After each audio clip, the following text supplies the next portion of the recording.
Welcome to Night Archive, historical facts about the electric chair. In this episode, we explore the strange and unsettling history of the electric chair, an invention once presented as a modern and humane alternative to hanging. Its supporters believed electricity could bring death quickly, with less pain and suffering. But as history would soon reveal, the reality was far more complicated. For much of American history, hanging was the most common method of execution. By the late 19th century, however, many people had begun searching for an alternative that would appear faster, cleaner, and more humane. The idea of using electricity came from Alfred P. Southwick, a dentist from Buffalo, New York. In the early 1880s, Southwick learned about a man who had died after accidentally touching a live electrical generator. The death appeared to be almost instantaneous. Southwick began to wonder whether electricity could replace hanging as a method of execution. New York later created a commission to investigate alternatives to hanging. After studying several possibilities, the commission recommended execution by electricity.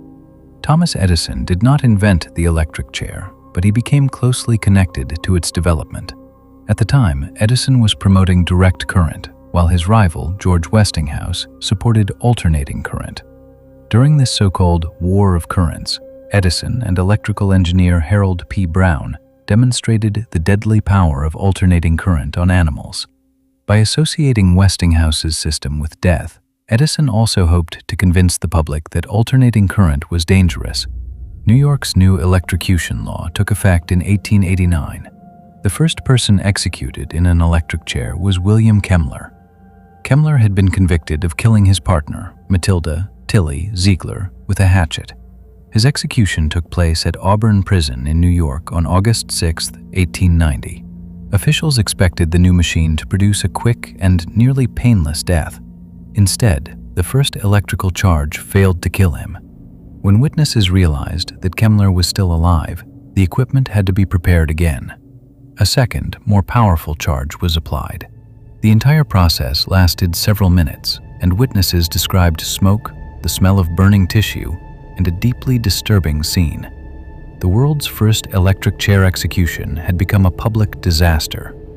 The exact procedure differed from state to state, but the basic preparation usually followed a similar pattern. The prisoner's head and part of one leg were shaved. The person was then secured to a heavy wooden chair with straps around the arms, legs, chest, and body.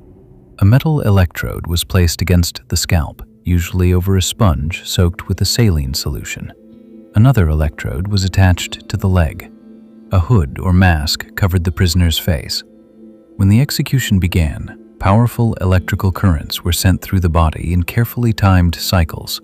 The goal was to cause immediate unconsciousness, followed by cardiac arrest and death.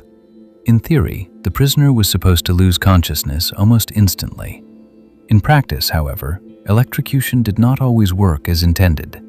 There were cases in which the body smoked, the skin burned, or additional electrical charges had to be applied. Powerful muscle contractions could cause the prisoner's body to become rigid against the restraints. The current could stop the heart, damage the nervous system, and interfere with breathing. Supporters continued to describe the electric chair as a humane method, but every failed or prolonged execution raised the same disturbing question. Could a machine designed to reduce suffering actually be causing more of it? Despite the terrible outcome of the first execution, the electric chair was adopted by a number of American states.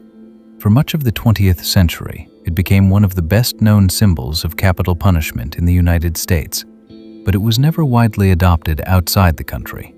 The electric chair did not disappear in 1976, as is sometimes claimed. It remained in use for decades. Its decline became more noticeable during the 1980s and 1990s, as states increasingly turned to lethal injection. Lethal injection was presented as a cleaner, quieter, and more controlled method. Yet the same promise had once been made about the electric chair.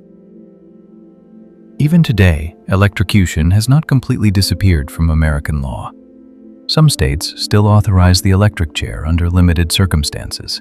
Depending on the state, it may serve as an alternative chosen by the prisoner or as a backup method when another form of execution cannot be used. Very few prisoners choose it willingly. However, some have selected the electric chair because they believed it might be faster than a complicated or poorly performed lethal injection. The machine, once promoted as the future of humane execution, now survives mainly as a grim reminder of the past. One of the strangest modern cases involved Robert Gleason. Gleason was already serving a life sentence for a murder committed in 2007. While in prison, he killed 2 fellow inmates. He later threatened to continue killing unless the state sentenced him to death. Gleason waived many of his appeals and requested execution. When he was allowed to choose between lethal injection and electrocution, he selected the electric chair. On January 16, 2013, Robert Gleason was executed in Virginia. He had deliberately committed additional murders to receive the punishment he claimed to want.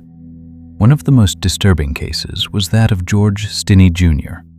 Stinney was a 14-year-old black teenager from South Carolina. In 1944, he was accused of murdering 2 young white girls. His trial lasted only a few hours. His defense lawyer called no witnesses, and an all-white jury found him guilty after only a brief deliberation. Stinney was executed in South Carolina's electric chair on June 16, 1944.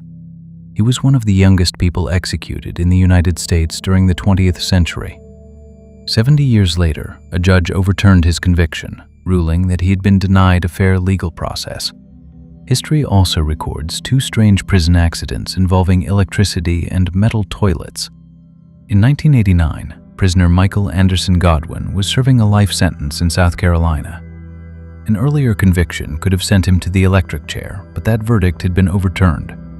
While sitting on a steel toilet, Godwin attempted to repair electrical wiring connected to a television or a pair of earphones. He received a fatal electric shock. 8 years later, another prisoner, Lawrence Baker, died in Pennsylvania while sitting on a metal toilet and wearing homemade headphones connected to a television.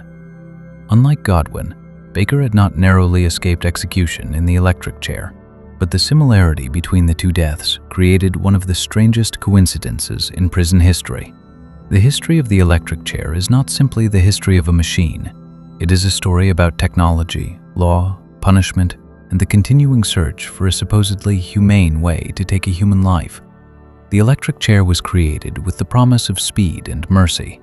Instead, it became remembered for failed executions, terrible suffering, and some of the darkest moments in American legal history.